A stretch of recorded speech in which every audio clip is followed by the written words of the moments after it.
Salute, Nick family. Welcome to the Queen's Court. I'm your host, Stephanie, aka Queen, and as always, we have a lot to talk about. Let me know in the chat if you notice anything with my video or audio. You know, I'm on that country so sometimes I have a little trouble. Let me know that if that happens. Tony Crowe of Knicks and Bruises, Geoff Klafter of the Happily Ever Klafter Daily Sports Blog. How you two doing? We good, Great. Queen. I'm excited. It's almost All game right. time. It's almost game time, and it's on TNT and MSG, from what I understand. But being that it's on TNT, they start on time. So when it's on MSG, you get that 10-minute buffer. They probably don't tip off till 7:40. Um, I'm not so sure that's the case tonight. Anyway, we're going to talk a little bit about game one and a lot about tonight's game. So, Geoff, I don't think I've spoken to you since the Knicks won game one. So we'll start with you. Who and or what stood out for you in game one? Game one, what stood out for me was Cameron Payne. That hit the substitution of he for Bridges in the fourth quarter for the majority of it, and that stretch where we went 21-0. It not just him making shots because he scored 12 points in the quarter, but also his point of attack defense I thought was instrumental. And he and Towns just had a synergy on the court that was fantastic, and it was the best performance, most complete performance that Towns had all season on both sides of the court. He's had better scoring games. I don't know that he's ever put a game together with 10 of 14 from the field, plus terrific defense. I think he had 6 stocks in the game or something crazy like that, which not a number that you see from Towns very often, but he was aggressive.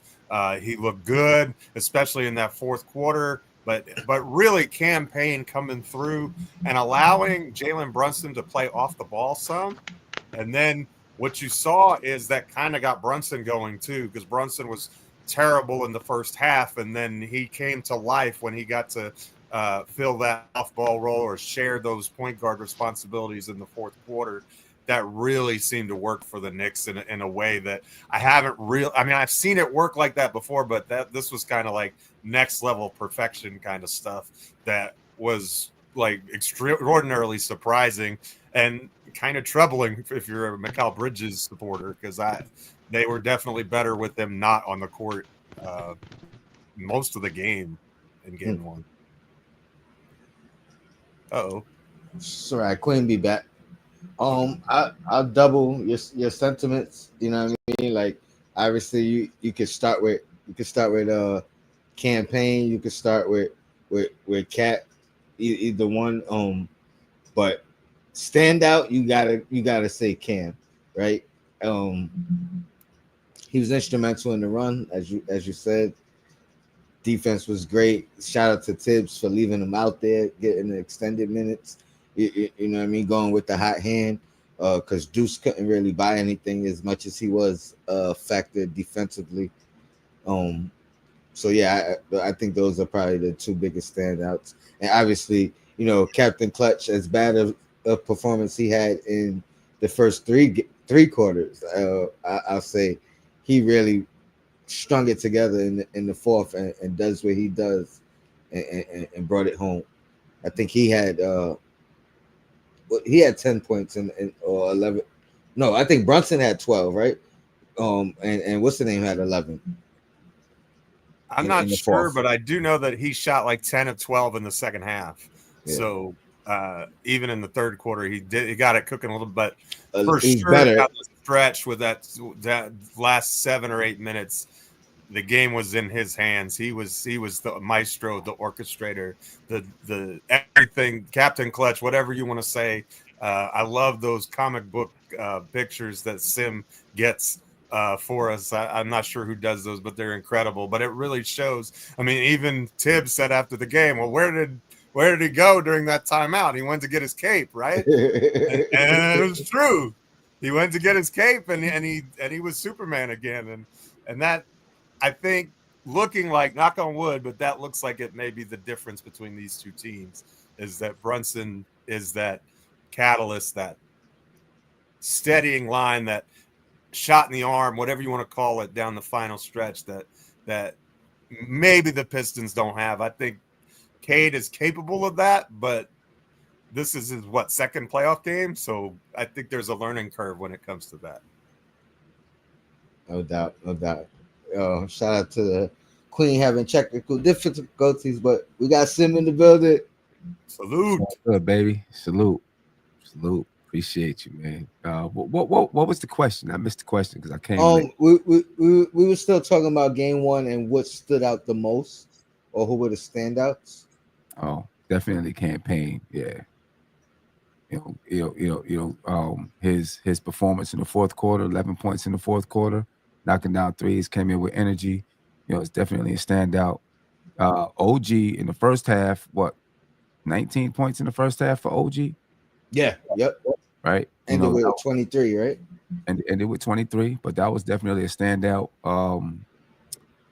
performance in the first half. Hopefully, if he can, I'm not going to say he's going to duplicate that performance in the first half, but, give us an even performance first and second half. You know what I mean? That would be great. But, his performance was definitely, stand out in the first half, kept us there. Oh, I mean, we had a lead at the end of the first half. So. Yeah, when OG's doing what he's doing defensively, I give him a pass on the second half. You know what I mean? Especially in the win. Yeah, no doubt. Can you guys hear me? Or am I still? I'm still. Got you right now. Yeah, I don't know what's going on today. I don't know. The internet's nervous about the game in 45 minutes too. It's just the second of it's like, I don't know. I'm nervous too. Hey, worst case scenario, as long as the stream is good when you're watching the game, you know what I mean?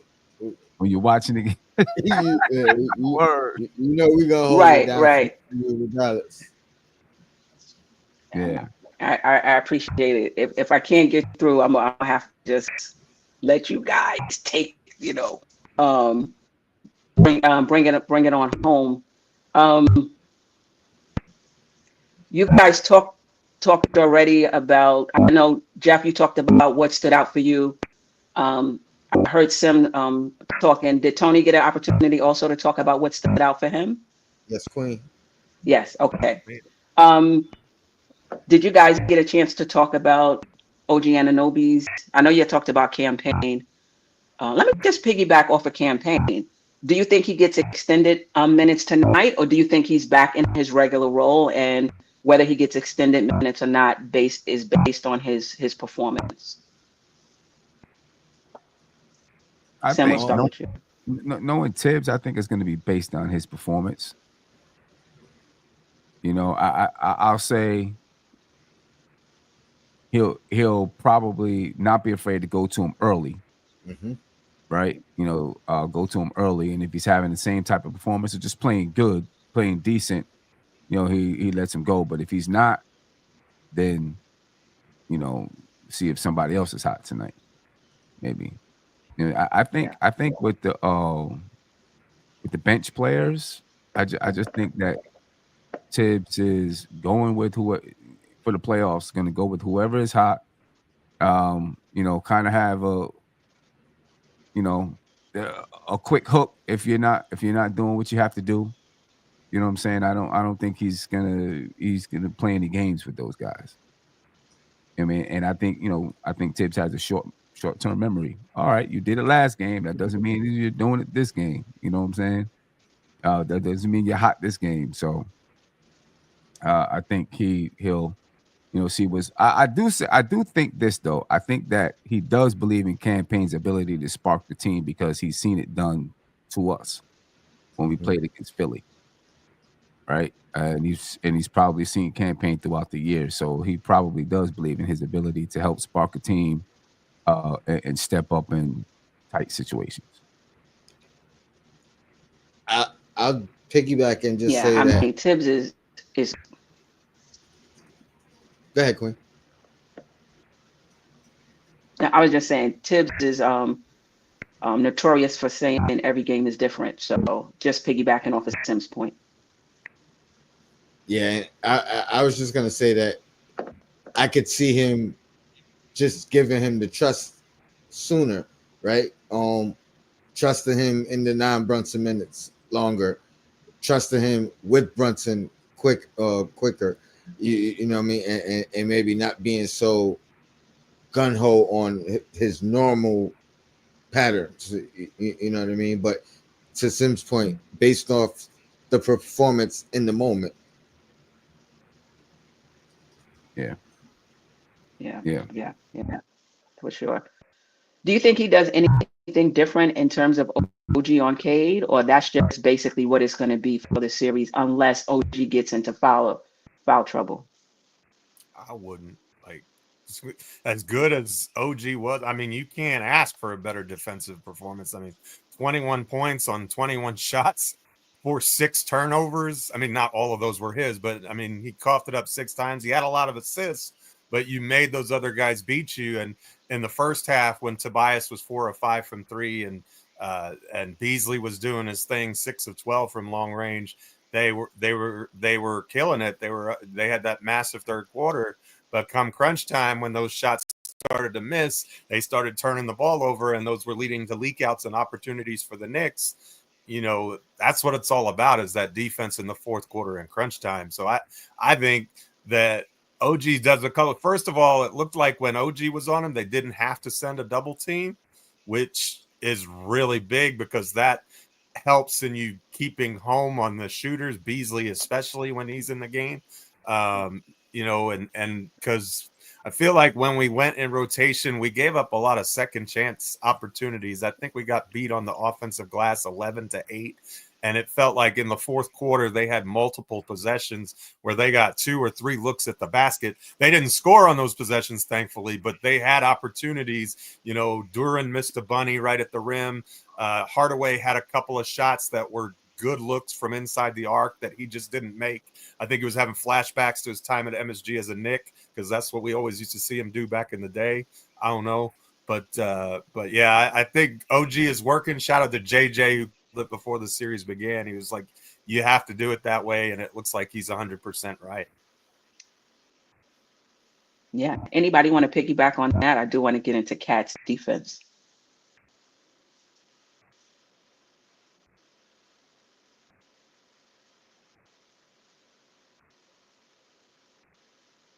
Go ahead and segue, Queen. All right.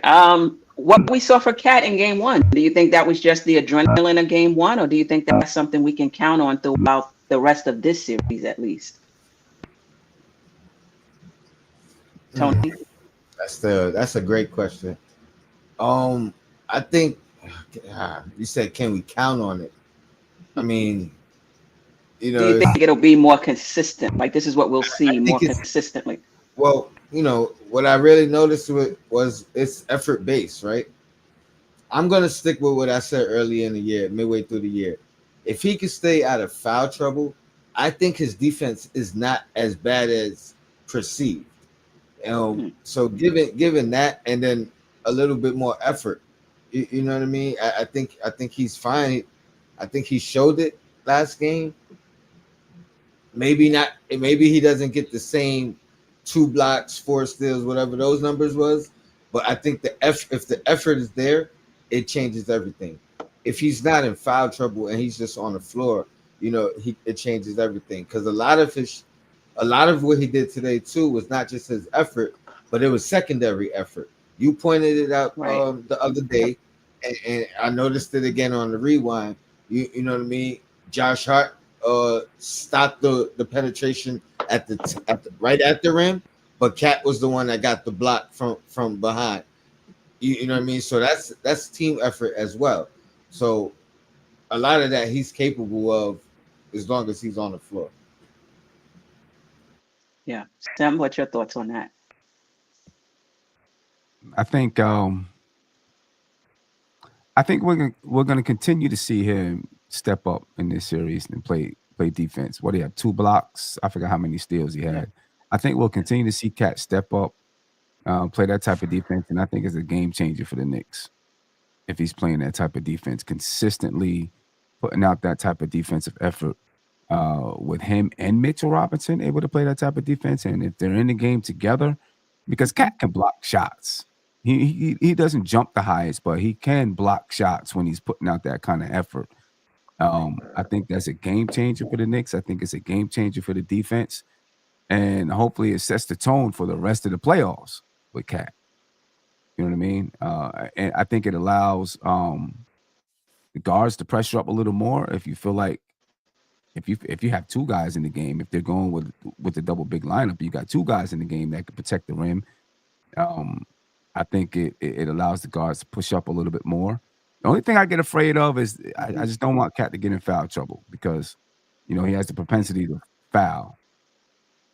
You know what I mean? I don't want him to get in foul trouble, but I do think he's going to keep up that energy. Yeah. Were you surprised, Sam, that Thibodeau didn't have him in drop on the pick and roll, that he had him stepping up, given his propensity for fouls? I don't, because we've seen Cat get detrimental. And we've seen Tom Thibodeau scream at him about doing it, and he still dropped. So I think it's something that maybe they focused on and said, no, we need you. Especially, I don't want to skip over Detroit, but especially preparing for Boston. Like, that's got to be a habit, because they're going to shoot a lot, and they're efficient. Right. And if I could add defensively, what I've noticed is that he wasn't playing defense with his hands as much as like he usually does. Even his steals weren't like reaching rips. His steals were, in the passing lane, jumping the passing lane, and that nature. His blocks were, at the apex, at the rim, not catching the guy on the way up, but catch him up there. So I think, to Sim's point, I think that's also things that they worked on and made a focus for him. Stop the reaching. You got the long arms. You got the instincts to play the passing lane as opposed to trying to rip the ball and strip the ball down low, get it high, and I think that changes things. What's your thoughts, Geoff? Well, I think that having a combo like Jalen Duren and Isaiah Stewart helps allow him to be more aggressive, because those guys aren't necessarily a threat to really do anything except run to the rim and dunk.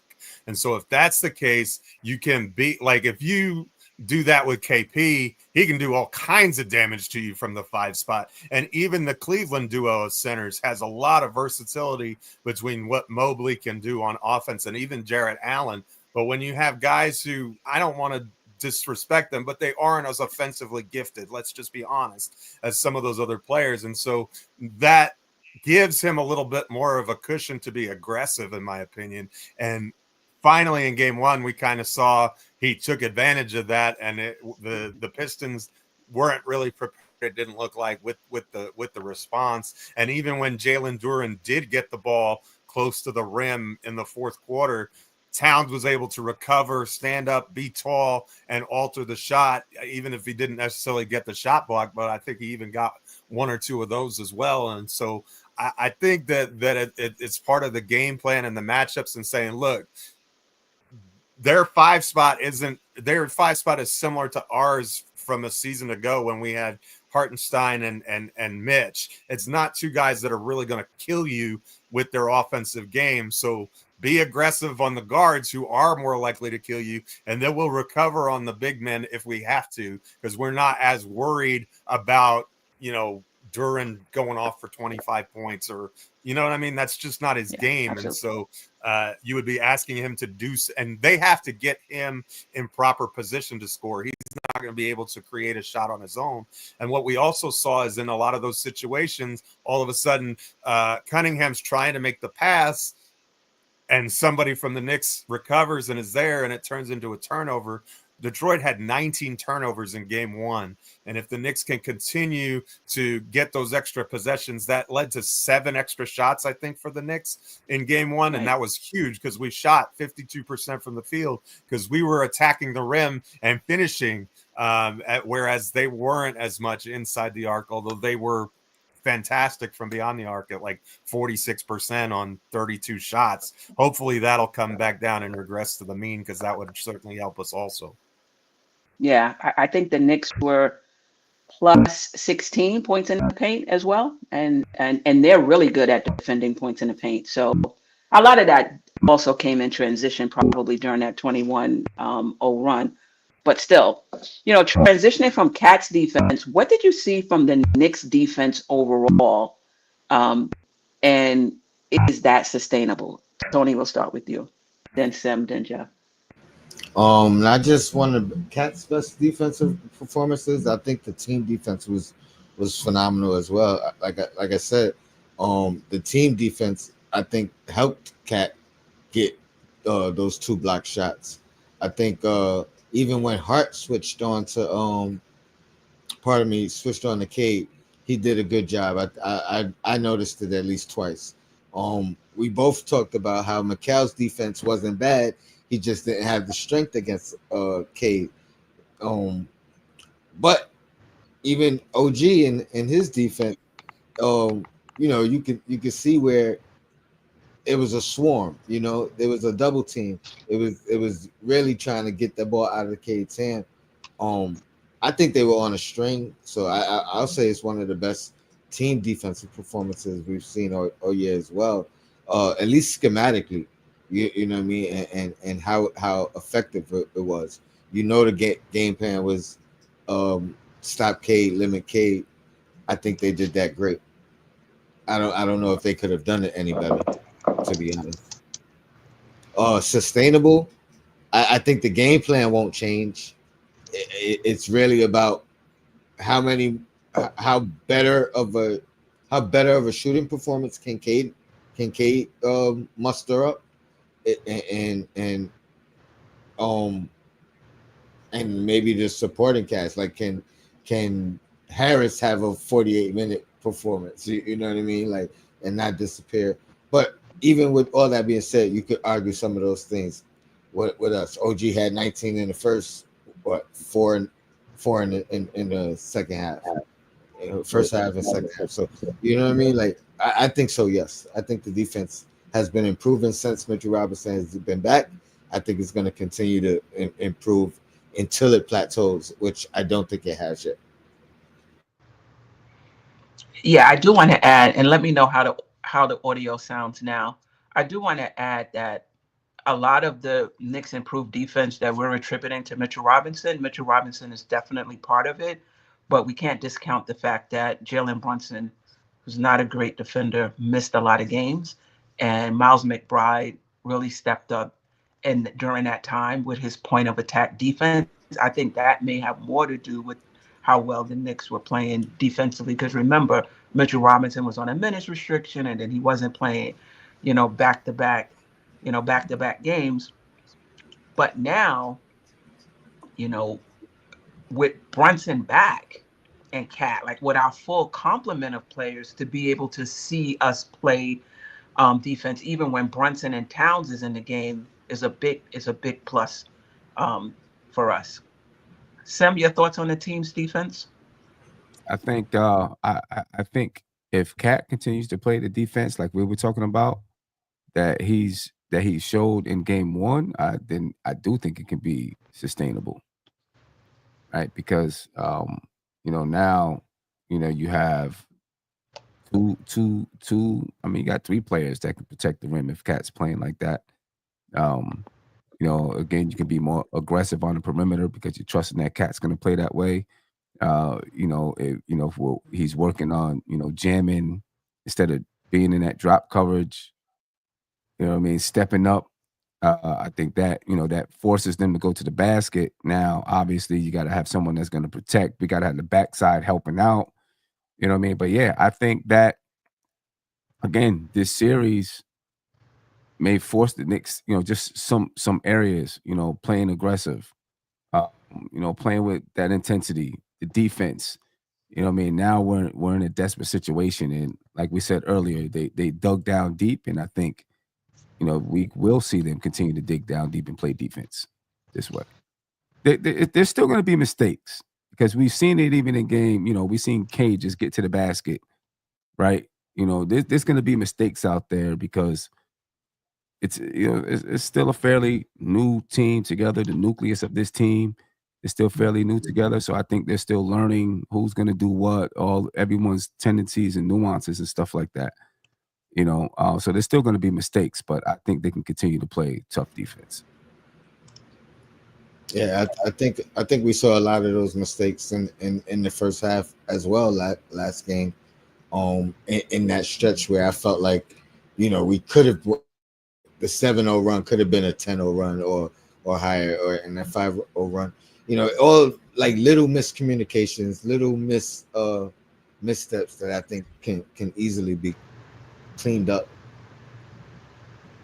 Oh, you have super chats. I don't know if you got to them when I had to step away, but I just wanted to remind you.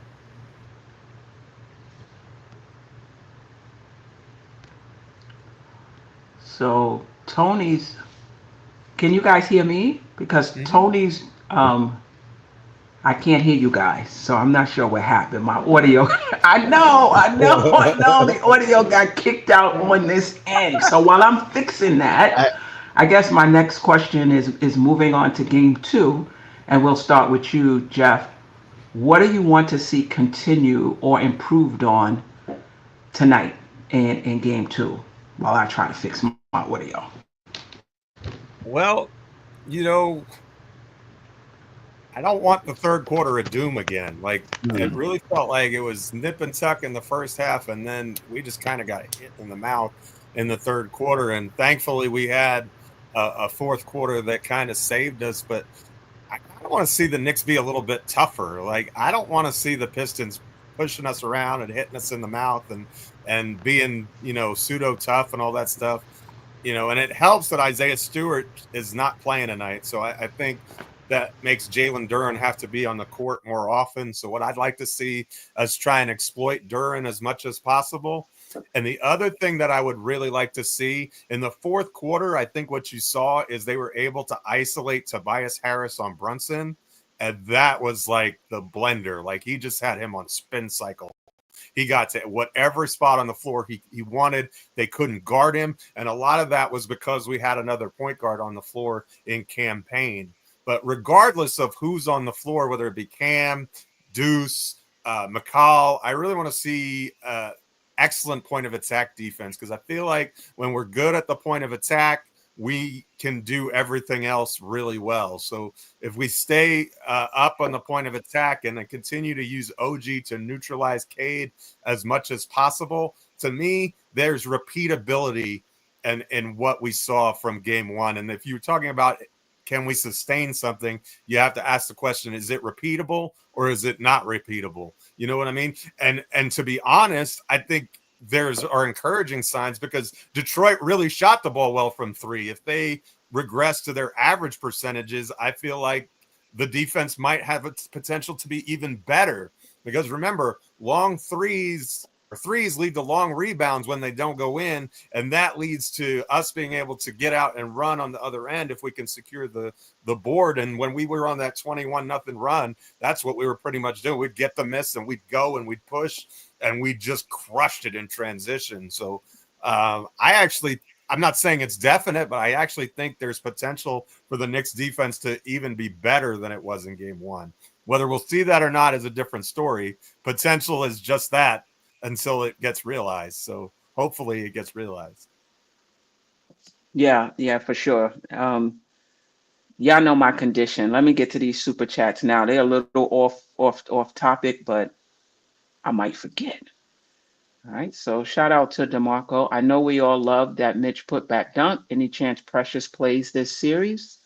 Probably not, unless there's foul trouble. I don't know. Maybe there's. Go ahead, Tony. Precious plays tonight. when we up by 30. Okay. All right. Shout out to Paris Duggar. Campaign is good with Brunson because he's a playmaking guard, so Brunson can play on or off the ball. Campaign also faster and more of an agitator than Deuce. I mean, they play different positions. I think Deuce is still going to get his, get his time, just probably not as the lead guard behind Brunson. All right, Sam, anything you want to see continue or improved upon? And then Tony, we got you next. I just want to see, like we talked about earlier, improved ball movement. That's what I really want to see. Improved ball movement on the offensive side, and aggressive defense. Use it against them. If we got people cutting to the basket, we got guys moving, we can use that aggressive defense against them. That's what I would like to see. Improved ball movement. And sustained intensity, focus, aggressiveness throughout the game, but not so much that we foul and get in trouble. Right. Yeah. Right. As far as I'm sorry, I just had a follow-up question for you in terms of Cat. Very efficient last night, very efficient on the season overall. Do you think the Knicks should feature him more, or do you think they should just continue to just feed him within the flow of the game? What's your thoughts on that? I think we should feature him a little bit more. Because he can draw a double team. So the more we can feature him, and he's a good passer. So the more we can feature him, we can get those kickouts, to open 3-point shooters. He can pass off the block. Off the elbow. We can get more cutters to the basket. I think it can open up the offense a little bit more if we use him in some of those areas. So I do think we should feature him a little bit more. Because Brunson is featured the entire game. He's got the ball in his hands. He's going to decide when to pass it. He's going to decide when to take it and go one-on-one. He's featured the entire game. If we can get more features for the Cat, more features for OG, we can give Brunson a little bit of a break. So he's ready to go get his cake in the fourth quarter. Yeah, me and Tony was talking about this on his show. How much of that is Brunson and how much of that is the Knicks' plan that Brunson creates advantages? And so we just going to rock with him until he doesn't, and then we'll switch, because that's what it seems like. I agree with you. I think Cat creates advantages as well, though sometimes teams are content to allow him to shoot over their whoever the small they have guarding him and not send the double team. But I'm just wondering, I agree, we don't mix it up. It's like Brunson is going to create the advantage. We're going to go through that until he does it. Then we'll switch it up. I don't know. Do you have any thoughts on how much of that is just Brunson, or do you think that's the strategy? Yes, I don't know. It's hard to tell if that's the strategy or if it's just Brunson, or if it's them needing to understand better who can do what, right? We've seen it took 2 years before Isaiah Hartenstein was used as a passer on the elbow, right? But we've seen it started to happen in the second season. Obviously now he's gone. So sometimes it takes a team a little while to figure out what everybody can do and how to utilize it. You might see it in like spurts, right? But then for it to be sustained, it might just take a while. And right now, it's like that's Brunson. That's Brunson. Like that's what he knows. That's what he knows best to do right now with this particular basketball team. Is I know I can create. I know I can. Something positive is going to happen most of the time with the ball in my hands, and the team knows that too. Until I think more of the the chemistry grows and all that kind of stuff, and they kind of in the foxhole together a little bit more, and I think we'll start to see it open, that offense open up. So So I can ask you questions all day, so I'm limited right now. But part of it is I'm wondering, is this part of Brunson's maturity in terms of his developing floor game as the Knicks become championship contenders. You're going further into the playoffs. You're playing better teams that understand your weaknesses, but also has the players to exploit the weaknesses, right? Everybody knows how to beat the Knicks. Everybody knows how to beat Boston, but do you have the players to do it? So Right. the development of his floor game is going to be super important. And I wonder if what we're seeing is this is the way they want to play, or is this just the floor game is just not where it needs to be? It Yeah. remains to be seen. But So, Tony, Yeah, go ahead. I think it's part of it is what they do. I also think it's part of the floor game thing. Just I think it has to grow more. You know what I mean? And I think it's just part of, like we're seeing, part of the development of it. Yeah. I think both things can be true. I think ultimately it starts with the coach, but because I don't believe Brunson is hijacking. You know what I mean? I don't believe that's happening. So I do agree that it has to be a natural progression for Brunson, or a mixture of both. You know what I mean? Like direction, Mhm. and then he has to naturally progress into the role. Um, but for me personally, two things to answer your initial question: what I want to see more of, and what I want to see really a lot more, because we don't see enough of. Excuse me, is the Brunson Cat pick and roll. But I think that ties right into us featuring Cat more. You know what I mean? The Brunson doesn't come out of Brunson's Right. hand in any particular like amount. Like he still has the ball in his hands, but that's how you implement Cat into the offense more. And I think that could be one of our most deadly weapons in general anyway. Um, but to Sim's point about the natural progression, I think Isaiah Hartenstein is the prime example, and his progression and his role. We did not see that from him in the first year, and he really that became. It wasn't like we saw it briefly; it became a staple of our offense by the end. You know what I mean? By the end of the second year, Mhm. I think that's going to happen with Cat. I said that before the season started, but I also said we're not going to see it until next year. You know what I mean? Yeah, yeah, for sure. Jeff, did you get a chance to answer the question?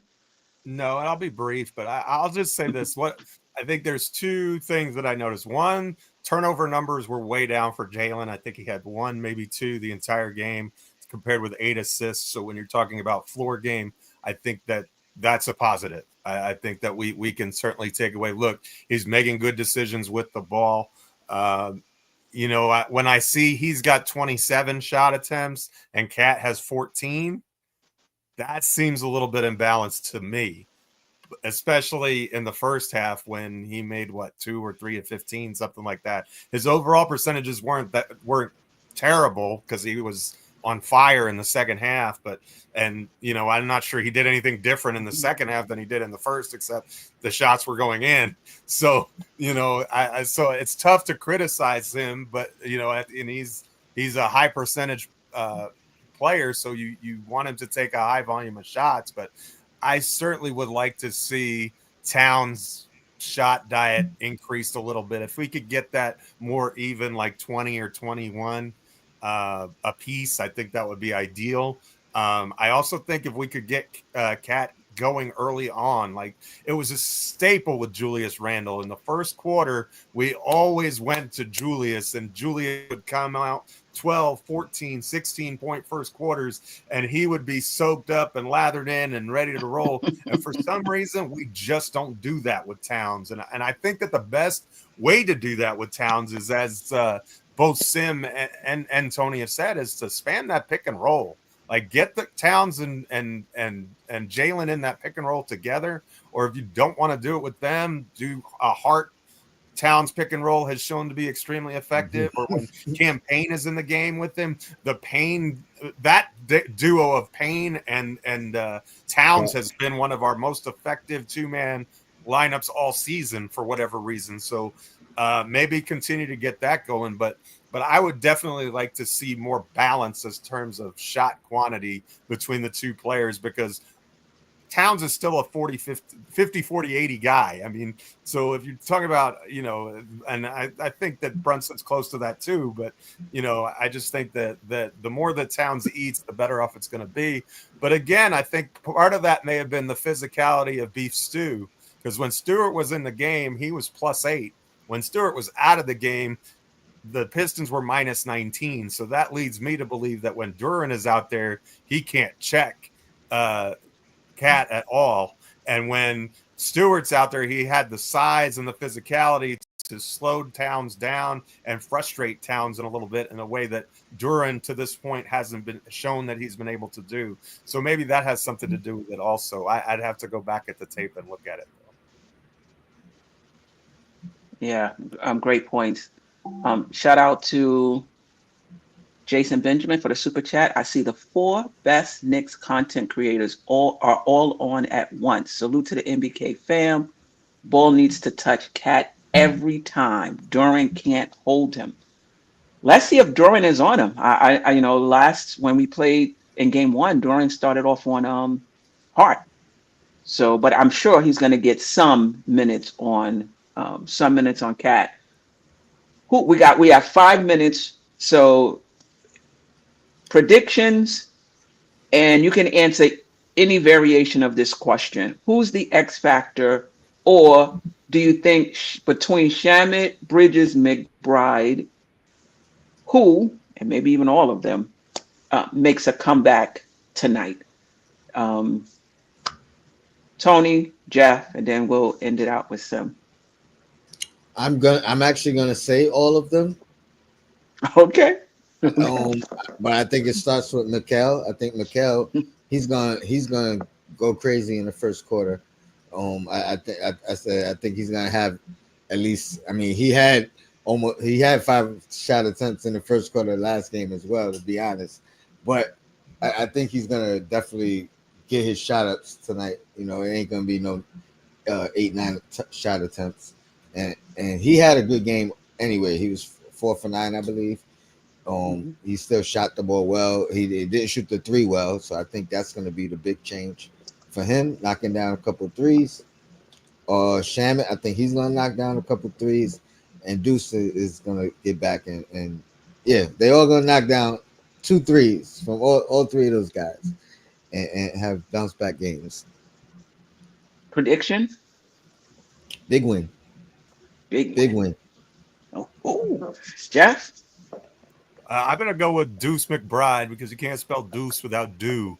And I think we're due for a big-time McBride performance. We haven't really seen him erupt lately, and I think if you can pair he and OG together and not give McBride the primary responsibility on Cade, because I think that height and strength difference is a little bit too much for him, but let him kind of worry about Beasley or somebody else, and then just kind of let him freelance on offense a little bit, get him some open threes and let fly. I think that would be ideal. I think we need a good game out of McBride because I don't think that we're going to get campaign fourth quarter explosion like House of Pain numbers. He's not the kind of player who's going to do that every night. I don't think it's reasonable to expect that he's going to. So I think with that in mind, I think it's going to be one of those 2 other guys, either Landry or Deuce, that needs to step up. And I'm going with Deuce because I want Wiz to give the show a like. So if you're out there, Wiz, now you owe us one. And my prediction for tonight is Payne.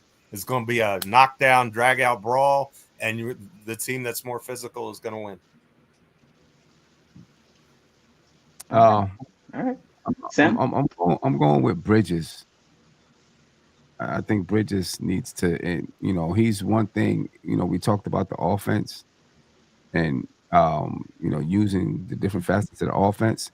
He has a facet that we don't have, that mid-range game. I mean, Brunson has it, but his is a little more methodical to get to it. Mm-hmm. Bridges is, just a natural. I can catch it and steps, pull up, fade away from the mid-range, and that adds to our offense. I think when Bridges is hitting that mid-range and he's actually getting shots in that mid-range, every once in a while he can, get some penetration, go off the dribble. I think that adds it adds another weapon and another area of the offense that we don't utilize all the time. So I think to loosen up that defense a little bit. If Bridges can get in the mid range and score in the mid range, I think that can really help our offense to flourish a little more tonight. I mean, and it's not For that we sure. had. I mean, we shot well in game one. And I'm not, we shot the ball well. We scored 123 points. But I think it took a 21-0 run, 40 points in the fourth quarter to get there. I think if we can get Bridges being fluid in that mid range all game, utilizing Cat, utilizing Brunson, we can loosen up that defense a little bit. Yeah, for sure. What's your prediction? And don't be like Geoff, hedging his bets. He didn't really pick. He didn't really pick anybody. He didn't pick whoever plays tougher. I think the Knicks win tonight. I think I still think it's going to be a drag out. I think it's going to be a tough game, tough battle. But I think somewhere in the fourth quarter, the Knicks might pull away again. Yeah, I don't think it's going to be a blowout. Some people are saying 20. I think Tony said it might be a 30-point lead. I think I think it's going to be a tough game. But like the last 5 minutes of the fourth, maybe the Knicks pull it out. I feel like that's going to be the story of the series too. It's a tight series, and then the Knicks pull away. All right. Before I give my quick prediction, I do want to read the last super chat. Shout out to Chop Low. Miss you. Appreciate you. Defend the three. Win the turnover battle. Jalen has to stop pounding the rock. Team ball. And everyone watch on MSG, not TNT. Listen, the Knicks are the better team. Detroit is without one of their, I wouldn't say better players, but an important player to them. If the Knicks don't win this game, if the Knicks barely win this game, I'm going to be super disappointed. I understand it's the playoff. You take them, how you get them, and it's just about winning. I get it. The Knicks are the better team. The Knicks are the more talented team. The Knicks have another level to them that we've seen throughout the season. Not consistently, but we've seen it throughout the season. We saw it in game one. Whatever Detroit throws at us, I expect the Knicks to meet that challenge and win this game easily. Maybe not 30, but 26, Until next time, family, I appreciate you. The game is on TNT. I don't think we're going to get that 10-minute, that 10-minute, whatever you want to call it, like MSG, where it's a 7:30 game and they tip at 7:40. I think with TNT, 7:30 is 7:30. So until next time, fam, appreciate you.